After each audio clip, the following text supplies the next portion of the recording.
على سید المرسلین و خاتم النبیین سیدنا و مولانا محمد وعلى آلہ الطیبین و اصحابہ الطاہرین اما بعد فاعوذ باللہ من الشیطان الرجیم بسم اللہ الرحمن الرحیم یا ایہا الذین آمنوا اطیعوا اللہ ورسولہ ولا تولوا عنہ وانتم تسمعون صدق اللہ مولانا العظیم۔ حاضرین محفل السلام علیکم ورحمۃ اللہ وبرکاتہ۔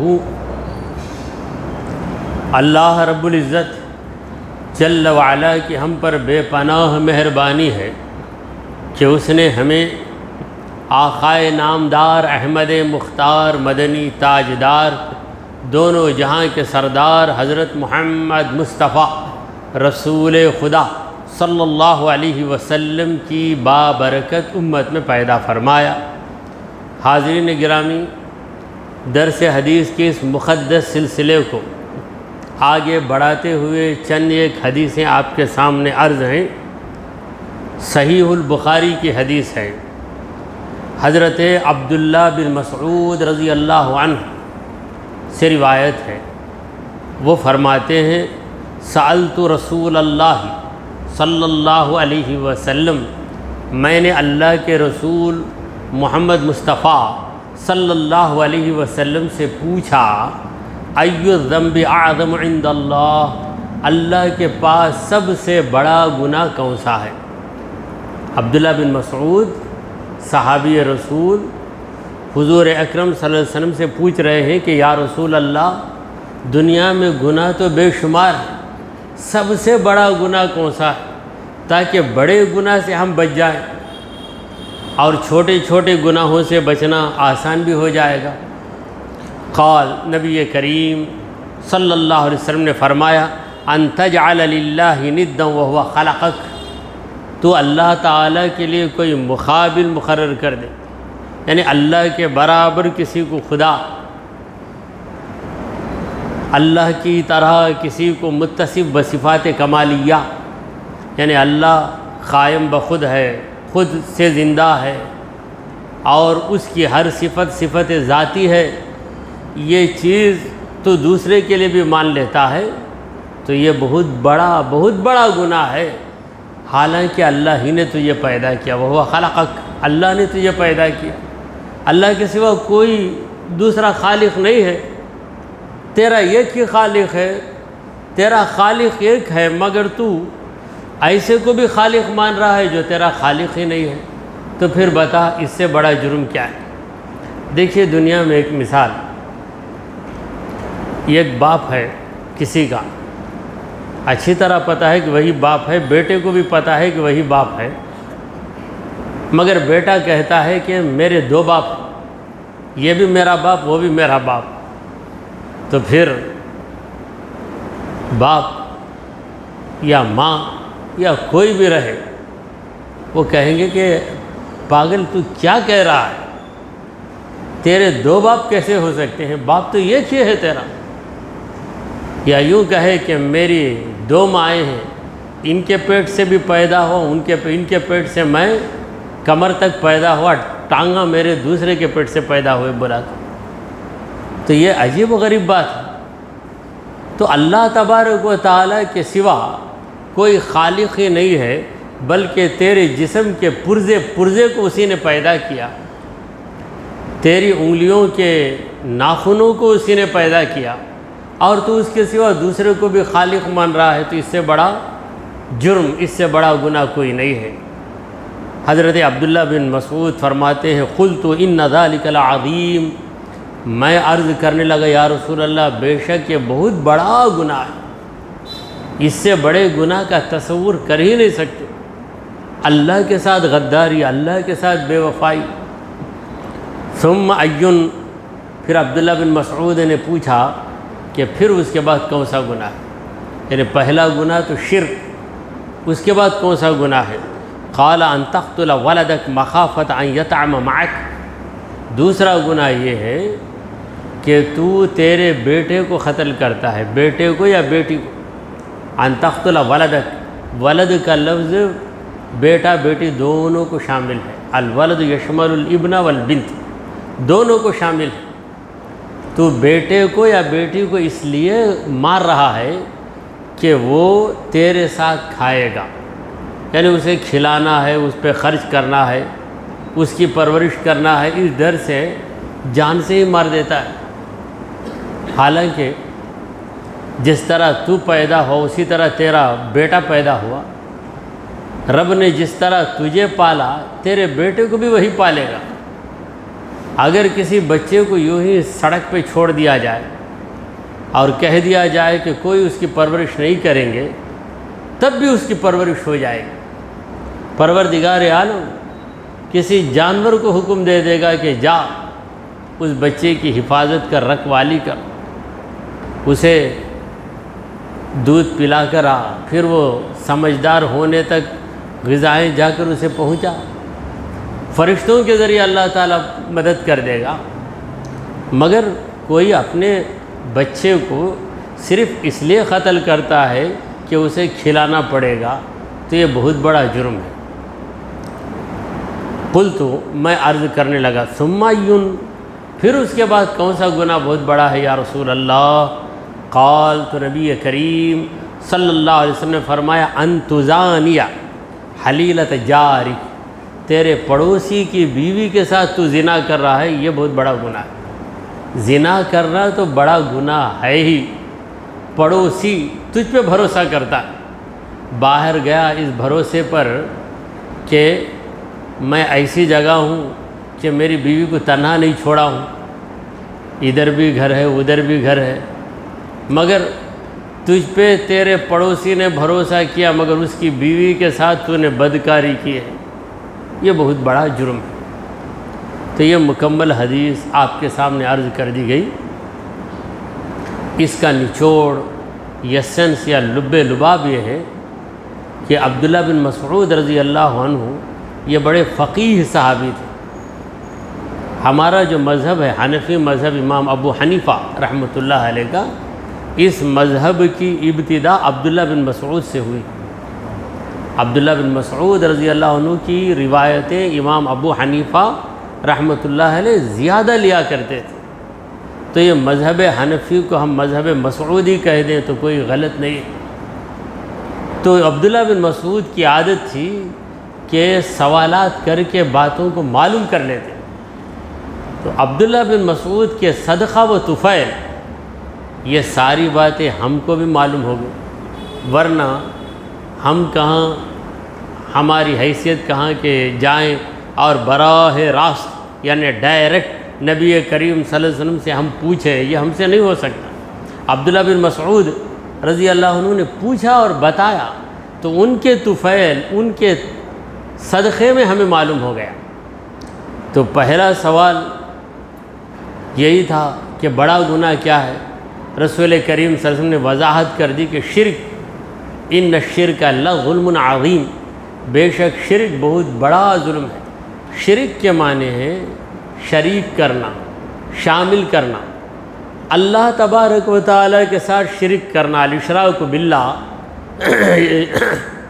دیکھیے شرک واقعتاً نہیں ہوتا، صرف تصور میں ہوتا ہے، واقعتاً شرک نہیں ہو سکتا، کیونکہ اللہ کے برابر کوئی ہے ہی نہیں، تو شامل کیسے کریں گے؟ دماغ میں سوچ لیتے ہیں، خیال میں سوچ لیتے ہیں۔ الاشراک باللہ امر خیالی، یہ ایک خیال والی چیز ہے کہ ایسا سوچ لیتا ہے، ورنہ اللہ کا شریک ہے ہی نہیں، وحدہ لا شریک لہ، اس کا کوئی شریک ہے ہی نہیں۔ تو اللہ کے لیے شریک مقرر کرنا دماغ کے اندر، اعتقاد کے اندر، عقیدے کے اندر، یہ بہت بڑا جرم ہے، کیونکہ اللہ کے سوا کوئی خالق نہیں ہے۔ حل من خالق غیر اللہ، اللہ کا غیر کوئی خالق ہے کیا؟ کوئی خالق نہیں۔ افمن یخلق کمن لا یخلق، جو خالق ہے کیا وہ غیر خالق کی طرح ہے؟ نہیں۔ تو اللہ کے ساتھ دوسرے کو شامل کرنا، یعنی دوسرے کو عبادت کے لائق سمجھنا، دوسرے کو قادر مطلق مان لینا، مجھے زندگی دینے والا، مجھے موت دینے والا بالذات وہی ہے۔ ہم کہنے کو کہہ دیتے ہیں کہ وہ اسے مار دیا۔ مثلا ایک چور آیا، چور اندر گھس کر مالک کے مکان کو جان سے مار دیا، ہم کہتے ہیں چور مار دیا۔ چور مارا ہے لیکن حقیقت میں اللہ ہی مارا ہے اس کو۔ چور ایک ذریعہ بن گیا، حقیقت میں مارنے والا پروردگار۔ تو دوسرا گناہ کیا ہے؟ دوسرا گناہ تو بڑا بدترین گناہ ہے۔ باپ بیٹے کے لیے مرنا چاہیے مگر بیٹے ہی کو مار رہا۔ تو اس سے معلوم ہوا کہ دنیا میں ایسا بھی کوئی باپ ہو سکتا ہے جو اپنے ہی بیٹے کا قاتل ہو جائے۔ کیوں قتل کر دیا بیٹے کو؟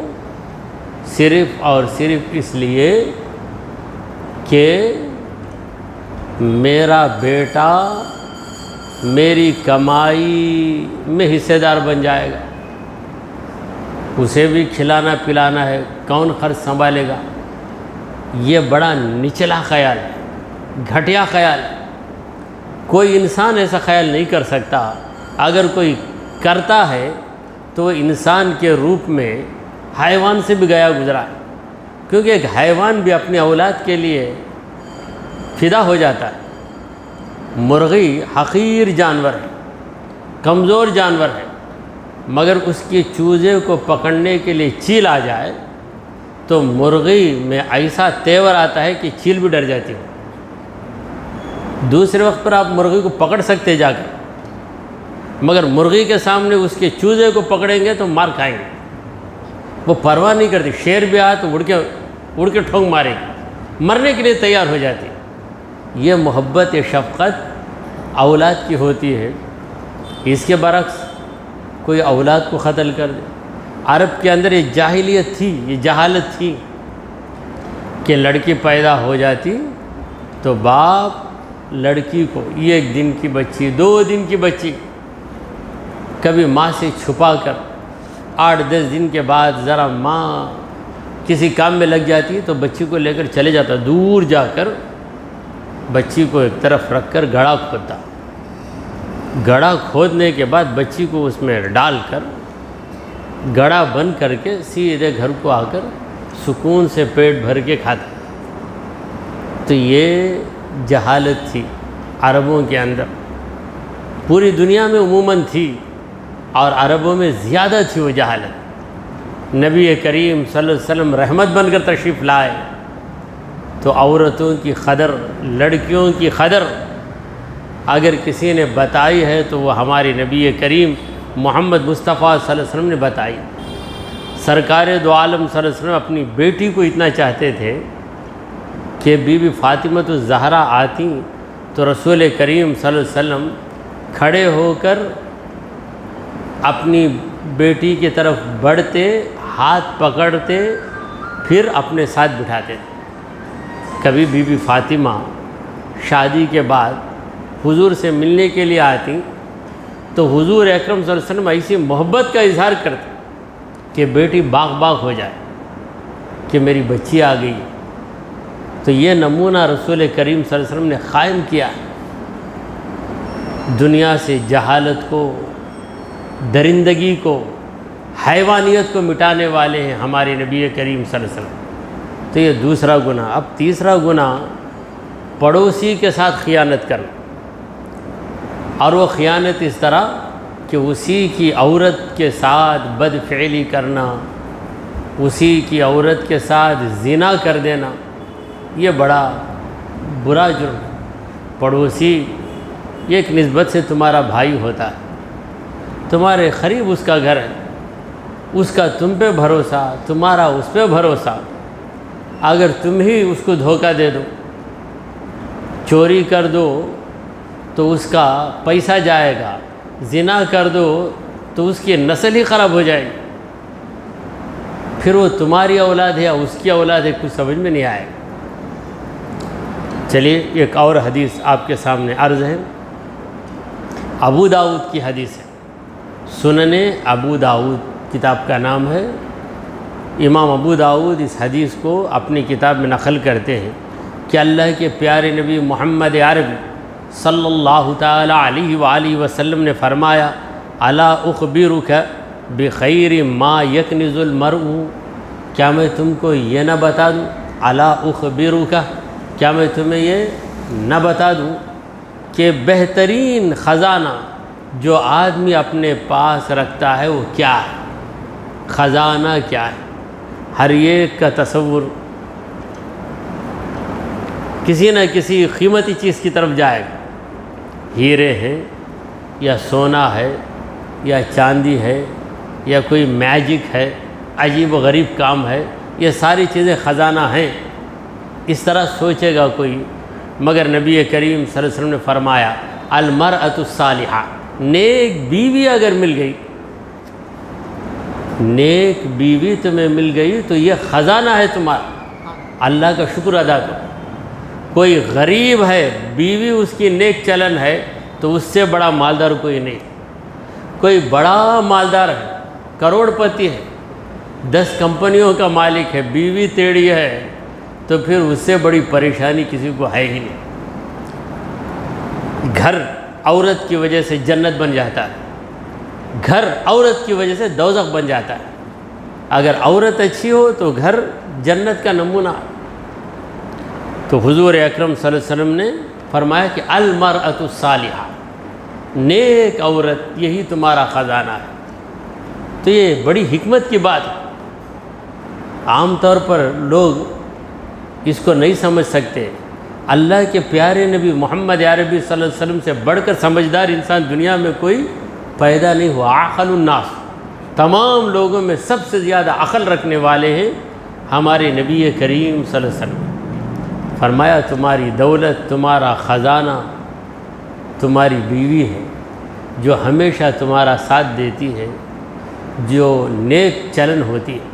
اب وہ نیک عورت، المرأۃ الصالحہ، نیک عورت کیسی ہونا چاہیے؟ حضور اکرم صلی اللہ علیہ وسلم نے فرمایا کہ اذا نظر الیہا سرتہ، جب شوہر اس کی طرف دیکھے تو شوہر کو خوش کر دے۔ اب بیوی شوہر کو خوش کرے تو اس کے لیے بنیادی چیز کیا ہونا؟ بنیادی چیز پہلے بیوی کے دل میں یہ آرزو ہو کہ میرا شوہر خوش رہے، میرے شوہر کو میں جلاؤں گی، تڑپاؤں گی، رلاؤں گی، ستاؤں گی، یہ ارادہ رکھے گی تو کر ہی نہیں سکتی۔ شوہر کی خوشی بیوی کے دل کا مقصد بن جائے، وہ بیوی بہترین بیوی ہے، جسے مل گئی سمجھو کہ خزانہ اس کے ہاتھ لگ گیا۔ اذا نظر الیہا سرتہ، جب دیکھتا ہے شوہر عورت کی طرف تو عورت خوش کر دیتی۔ کیسے خوش کرے گی؟ مسکراتا ہوا چہرہ۔ اگر شوہر غصے میں ہے تو اس وقت عورت نہ مسکرائے، مسکرائے گی تو غصہ اور بڑھ جائے گا۔ اگر شوہر غصے میں ہے تو عورت سنجیدہ بن جائے، اپنے منہ کو بند رکھے، نگاہوں کو نیچے رکھے۔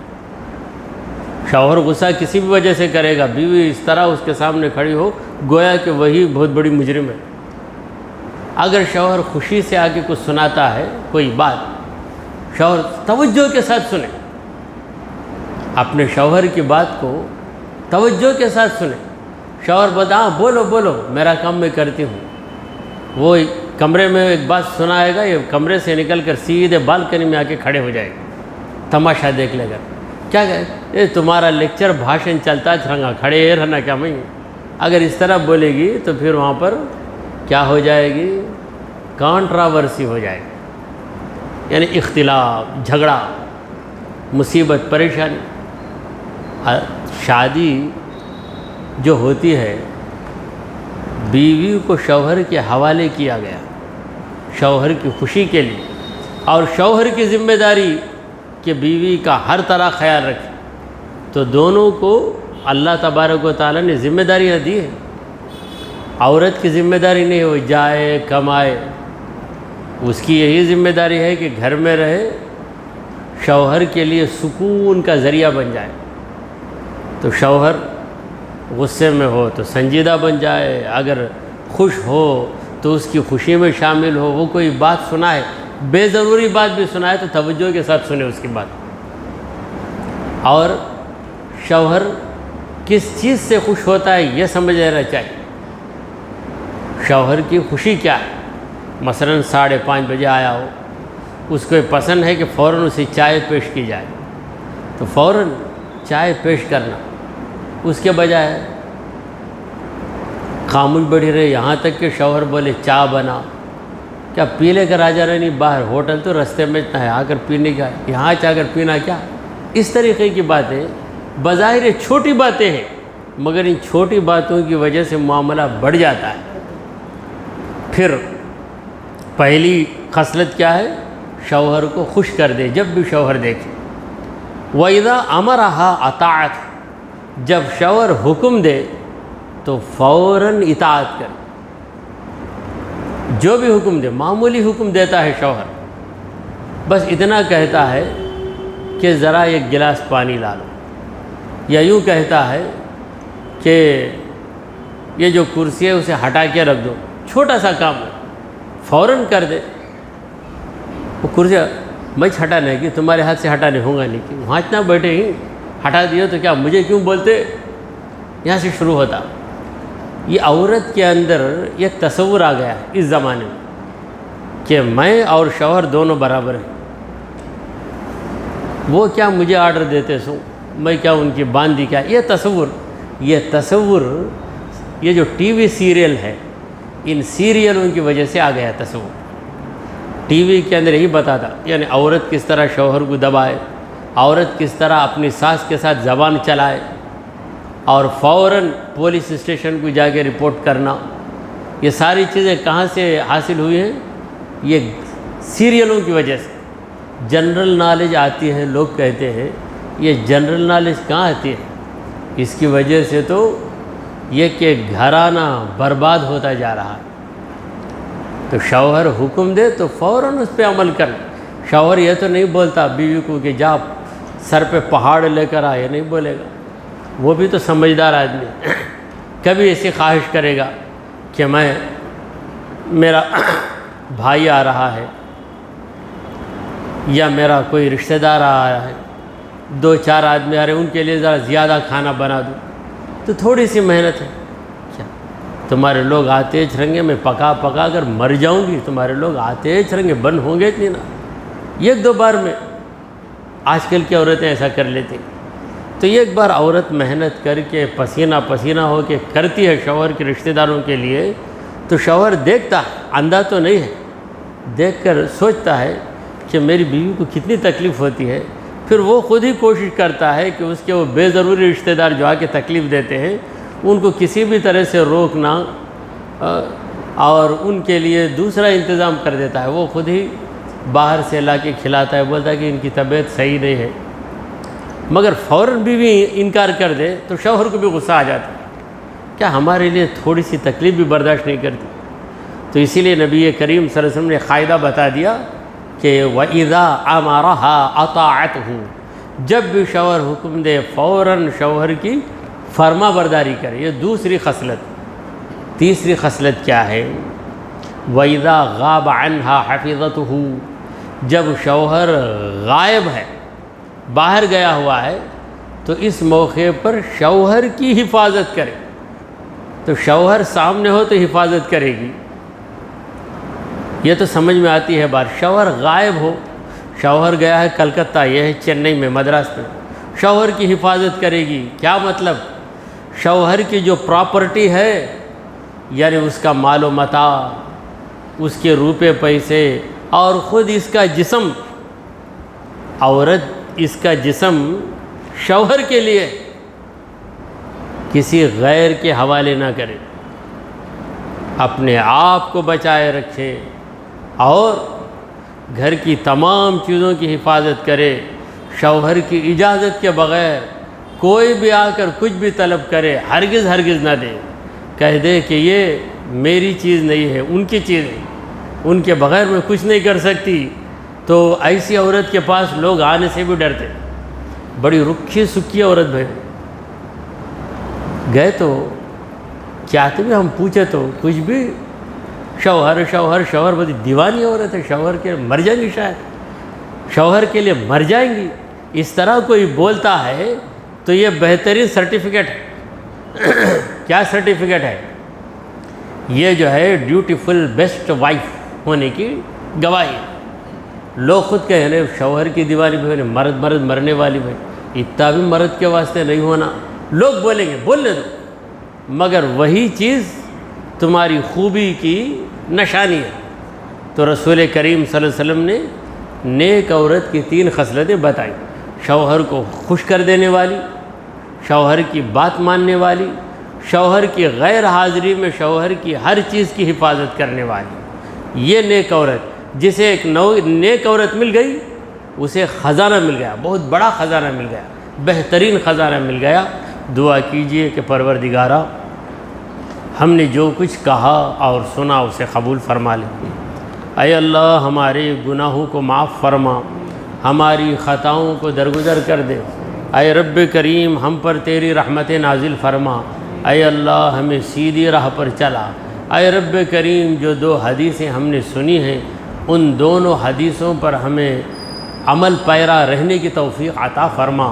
وصلی اللہ تعالی علی خیر خلقہ سیدنا و حبیبنا و مولانا محمد وعلی آلہ و اصحابہ اجمعین۔